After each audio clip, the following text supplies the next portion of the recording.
Good morning or good afternoon, whatever time of day that you're hearing this story. This is Corals Elementary, GQES, and it's One Book, One School, and we are featuring Charlotte's Web by E.B. White, and the pictures are by Garth Williams.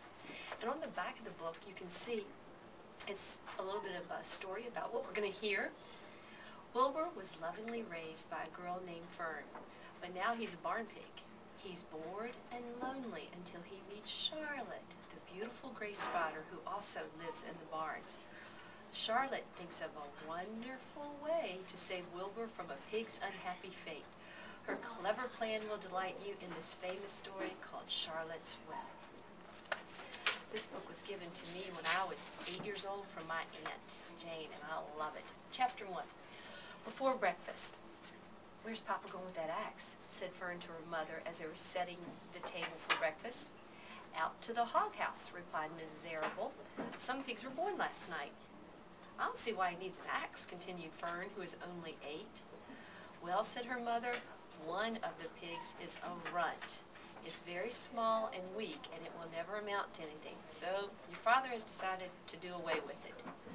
"Do away with it?" shrieked Fern. "You mean kill it? Just because it's smaller than the others?" Mrs. Arable put a pitcher of the cream on the table. "Don't yell, Fern," she said. "Your father is right. The pig would probably die anyway."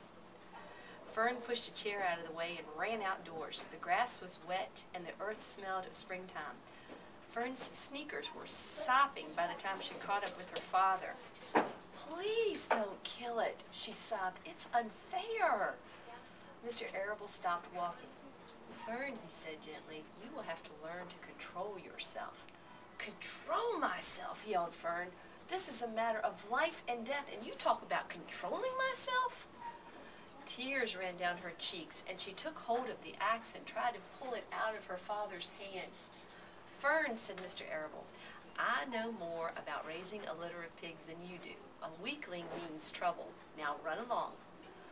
But it's unfair," cried Fern. "The pig couldn't help being born small, could it? If I had been small at birth, would you have killed me?" Mr. Arable smiled. "Certainly not," he said, looking down at his daughter with love. "But this is different. A little girl is one thing. A little runty pig is another." "I see no difference," replied Fern, still hanging on to the axe.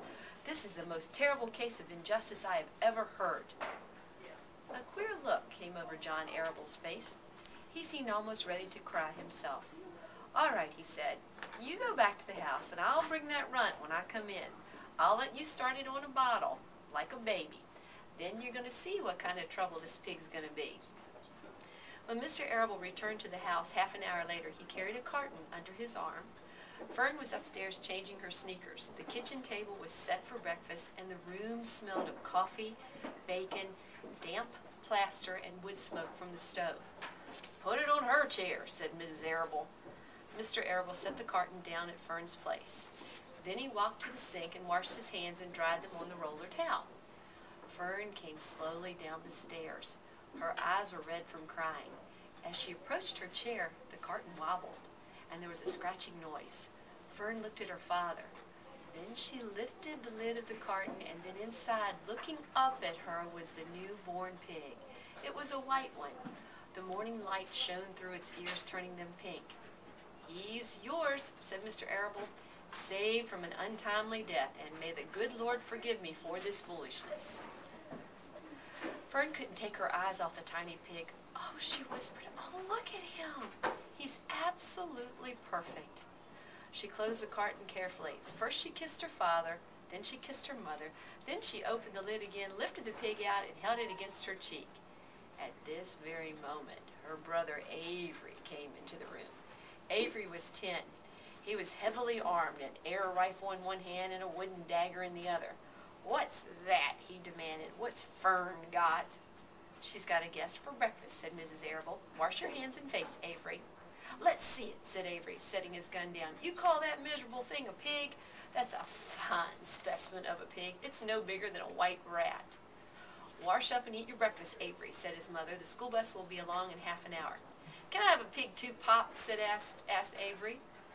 "No, I only distribute pigs to early risers," said Mr. Arable. Fern was up at daylight, trying to rid the world of injustice. As a result, she now has a pig.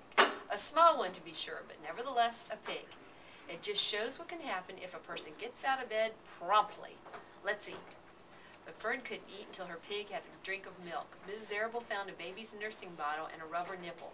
She poured warm milk into the bottle, found the nipple over the top, and handed it to Fern. "Give him his breakfast," she said. A minute later, Fern was seated on the floor in the corner of the kitchen with her infant between her knees, teaching it to suck from the bottle.